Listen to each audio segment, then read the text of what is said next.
On this episode of The Wretched Wrench, something very different. I found these old discs, and they're by far the oldest I've ever come across. They don't even have minutes and seconds encoded into them.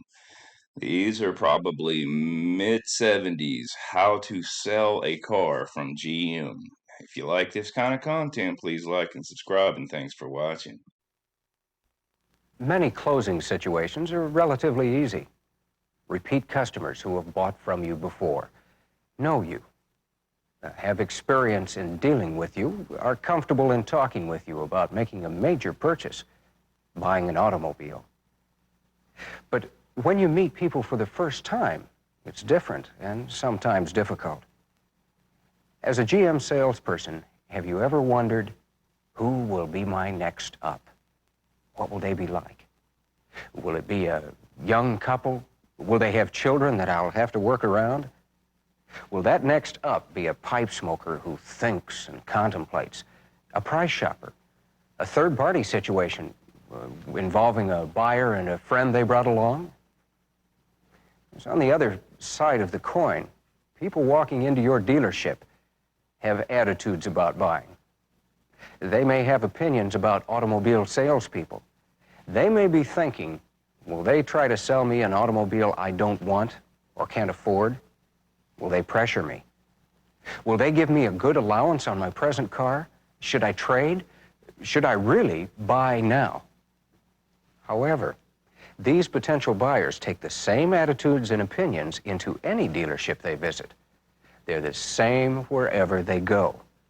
Sooner or later, they're going to buy. And it might as well be from you. The inevitable is that you will encounter a lot of potential buyers during the course of a week. You'll have your share of ups. Greet and qualify a lot of people. Some will be suspects before they're prospects.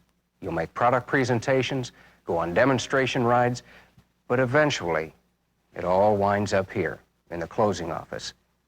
Here is where you use all your experience and know-how to get their signature on that bottom line. This is where you bring prospective buyers' needs and wants in an automobile together with the products you have to sell. It's here that you're the matchmaker.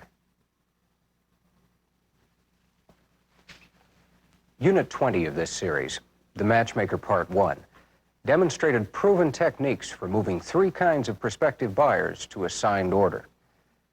The ostrich, who up to now has not faced up to the conditions affecting the sticker prices on the cars in the showroom, who needs your help in accepting reality.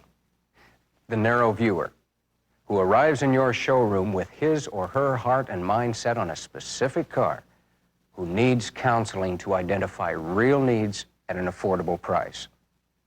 The bargain hunter, who is a hardcore price shopper and who needs to be convinced of the value he or she is getting before agreeing to the price you have quoted.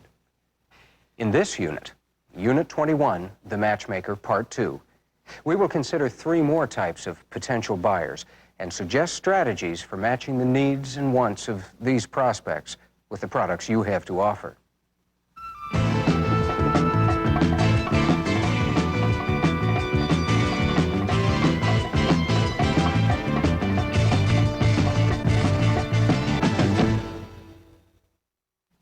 In this next closing situation, we're going to take a look at what happens when the prospect brings in a third party, in on the deal to advise the prospect. A neighbor who knows about cars, for instance.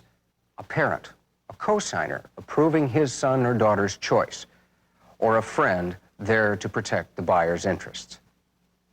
This third-party situation presents the salesperson with the problem of satisfying two people, the actual buyer and the ambassador. Often, the ambassador will try to be the spokesperson for the real prospect or raise questions, often irrelevant ones, to show he's protecting their interests. The car handles well in traffic, doesn't it? Yes, it does. Yeah, it seems to be the perfect car for the kind of driving you do, don't you think so, Miss Fleming? Yes, I felt very comfortable driving it. Really in control. Good. It's important you're comfortable behind the wheel. Well, Miss Fleming, I'll get this written up and have my manager approve. Well, okay. Wait a minute. What about the interior, Dorothy? Are you sure you want fabric seats? Yes. I thought they were rich looking. But they're harder to keep clean. Well, not really. They clean up easily. And of course, they're not as hot in the summer or as cold in the winter. Besides, I thought Miss Fleming said she prefers them. Yes, I do. Well, okay. But that's a 4-door. She said she wanted a 2-door. Well, as I explained earlier, this car has everything Miss Fleming wants. And you can drive it away today, Miss Fleming. How long would it take to special order one? I'm afraid that might take 4 to 6 weeks before Miss Fleming could take delivery. Well, I don't know. That's a long time. See, she wanted it sooner than that. Maybe we should look around some more.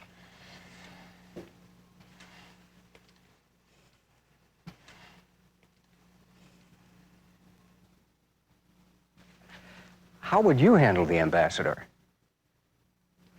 Let's listen to some other GM salespeople explain how they handle the Ambassador. That's one of the hardest, most frustrating areas that I come in contact with. You have to single out who's the buyer. I have to keep talking to the buyer.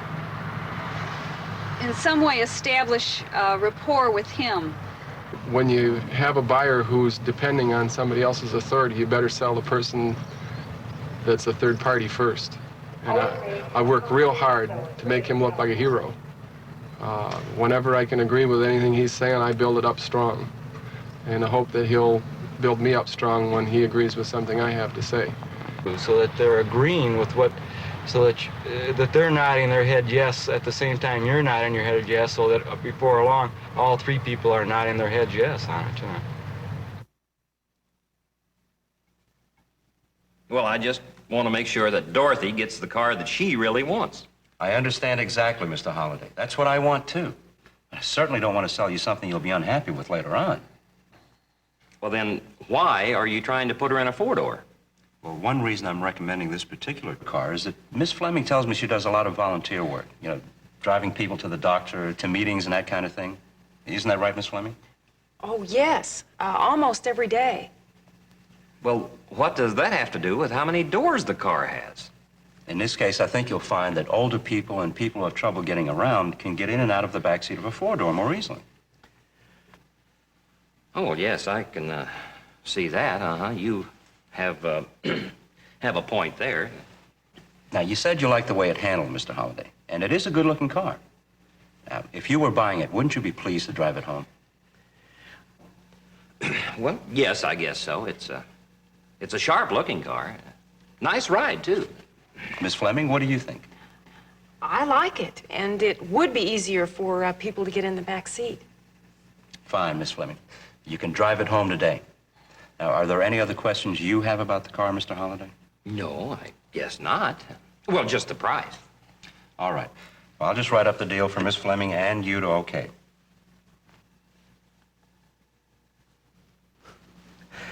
It's typical for an ambassador to jump into the deal at any time to protect the buyer's interests.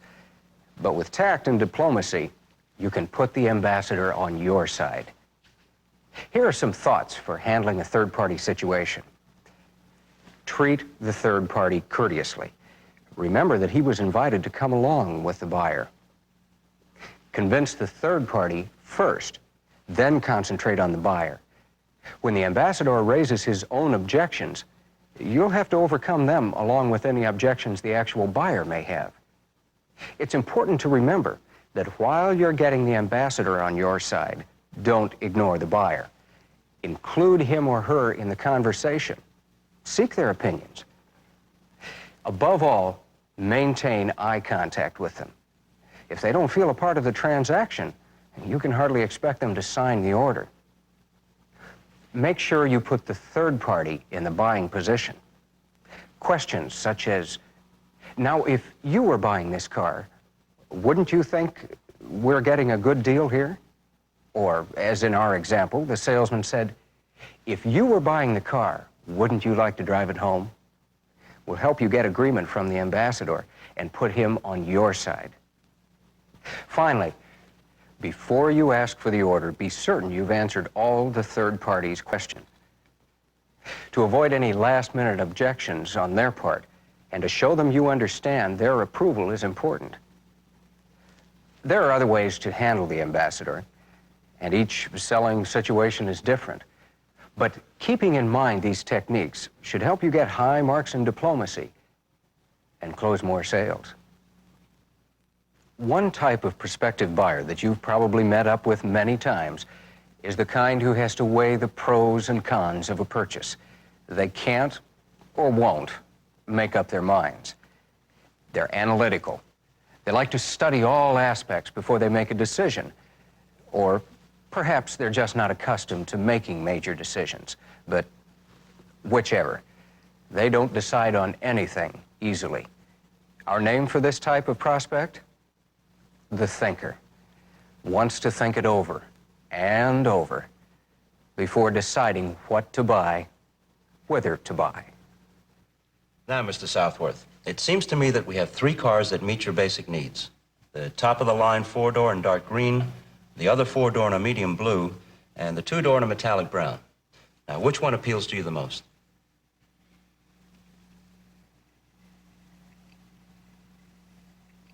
Well, they all have their points, I guess. I'm gonna have to think it over. I just don't know. Maybe I'd better sleep on it.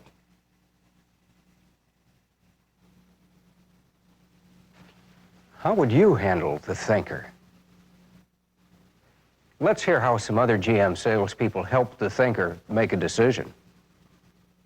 One thing is I never play on their emotions. I don't say, isn't that a beautiful car, or wouldn't that look nice in your driveway? You've got to sell people on the idea of buying instead of letting them sell you on the idea of thinking it over. Try to help him throughout his thinking process, through the process of buying the car.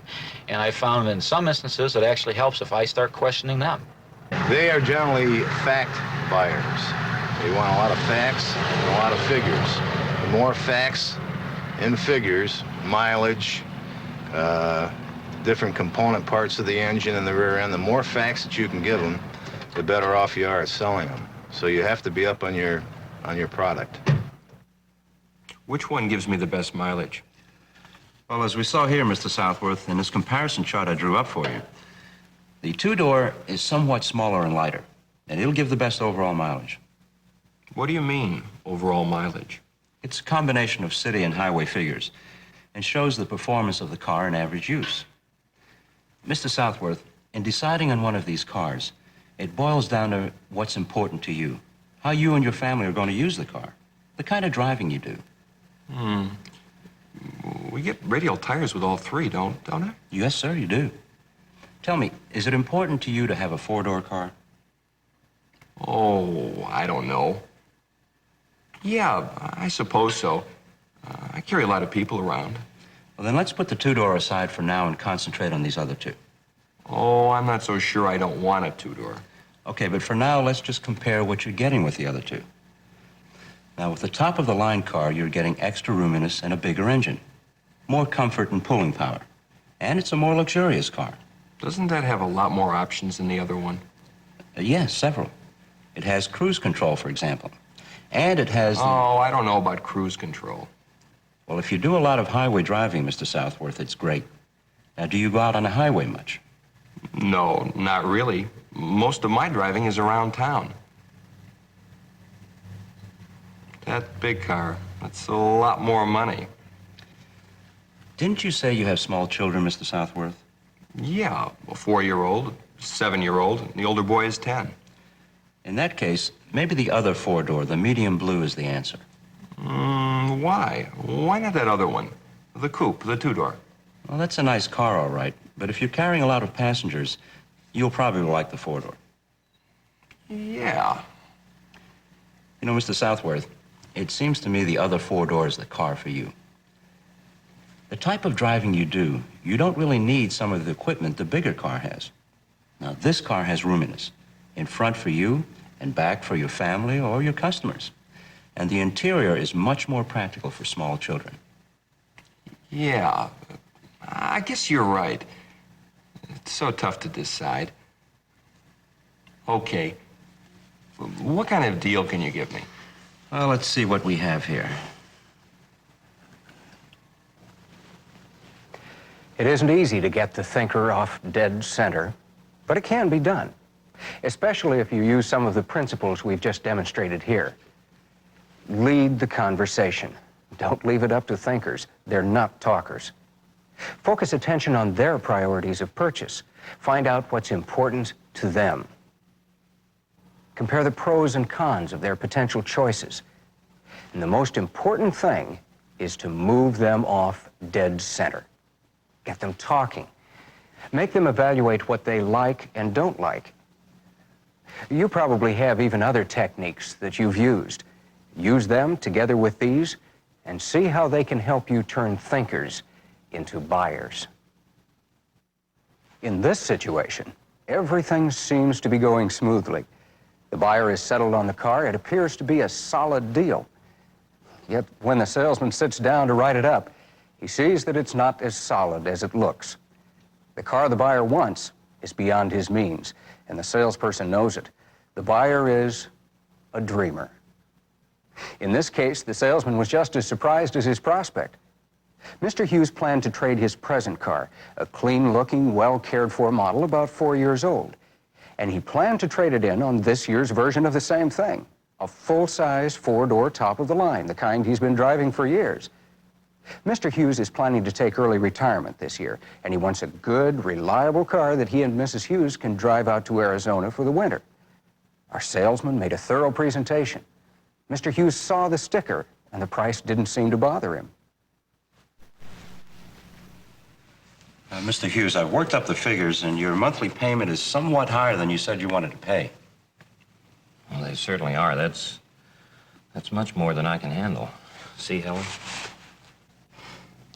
Oh, Harold, that's much more than our budget can handle. I don't understand. How much are you giving me for my present car? I've taken good care of it. Oh, yes, you have. But we can't allow as much as we thought. Now, I've checked the appraisal again, and they tell me they can't go any higher. But I've always driven this model. I had no idea. How would you handle the Dreamer? Here's what some other GM salespeople have to say about handling the Dreamer. I like to, because they're a little concerned at this time, and they can see their dream kind of falling apart. And I like to use the phrase, but Joe or John or Mary, whoever it is, you've worked hard and you deserve this car now. What you have to do with somebody like that is, really sit down and determine how much money they can really afford to pay for a car. At that time, maybe possibly show the customer a car that might be a little less money, but a car that would be appealing to the customer in terms of being able to know the color and the type of equipment the customer is looking for. I don't blame you for wanting to stick with it, Mr. Hughes. It's a fine-looking car. Do you think you could add some cash in addition to the trade? Another $1,000 on top of the allowance for your present car would bring those payments down quite a bit. We could, but I really don't want to touch our savings if I don't have to. That's understandable. Of course, we could write a longer contract. No, I don't want to do that either. All right, then, Mr. Hughes. Let's see what we can do to get you in a car you'll be happy with. Well, that's fine, but I don't see how you're going to do that. Well, there are a couple of things. First, let's look at the car you've selected. Now, do you really need a four-door? Or wouldn't a two-door suit your needs? Well, yes. Okay. In that case, wouldn't this car be all right? Now, it's just like the blue one that I pointed out earlier. Mm-hmm. It has all the optional equipment you really need, and it's less expensive than the one you've selected. Uh-huh. Now, it's still a fine-looking car, Mrs. Hughes, one you can rely on. Oh, but I do like the other one so much better. Don't you, Harold? Yes, but this isn't bad, Helen. Maybe we should consider it. Still, I've always liked a sedan. Well, here's another idea. Now, isn't your car fairly new, Mrs. Hughes? Why, yes, about 2 years old. I've only driven it 12,000 miles. Well, I've seen that car, and I know we could make you a good offer on it. What if you traded your car, Mrs. Hughes? Why would we want to do that? Well, we can offer you a lot more for Mrs. Hughes' car than we can for yours. Now, that would get those monthly payments down where you want them to be. And the old one would still be for use around town, you know, when we need it. That's right. So you have two choices. You can stick with the two-door. That's a fine car, rich-looking, with all the comforts you've been used to. Well, it's something to think about, all right. Or if you still want the other one, we can switch trade-ins. Which way do you want to go? Honey, maybe we'd better go for the two-door. It's a nice-looking car, and I kind of like it. Besides, I'd rather keep yours for a while anyway. Our salesman followed several good rules to help save the Hughes' dream. You may want to consider them, too, when you meet up with the dreamer. 1, don't destroy the dream. Compliment their taste and choice. 2, sell them a new dream, but keep it similar. If their dream car is conservative, make the new dream car conservative. 3, steer them to a slightly different vehicle, a 2-door instead of a 4-door, and so on. 4, influence them to drop options they don't need. 5, consider trading the newer of 2 cars where feasible. And 6, try for a larger down payment. If the monthly payment is the big issue, try for more money up front or a longer contract. The dreamer is the last of the potential buyers you'll meet in this series. In Unit 20, the Matchmaker Part 1, you met the ostrich, who up to now hasn't faced up to today's sticker prices. People like the ostrich need your help in understanding and accepting today's prices in comparison with today's product values. The narrow viewer, whose heart and mind is set on a specific model with specific options, all in a specific color. You need to help narrow viewers identify their real needs and wants at an affordable price. The bargain hunter, the hardcore price shopper who needs to be convinced of the value of the product and the service your dealership can provide before you can get agreement on the price you have offered. In this release, the Matchmaker Part 2, you've met 3 more kinds of potential buyers. The ambassador, who's there to protect the buyer's interests, making it necessary for you to close 2 people. Sell the ambassador, sell the real buyer, get both to agree. The thinker, who doesn't make a decision easily. You have to take the lead, find their priorities of purchase.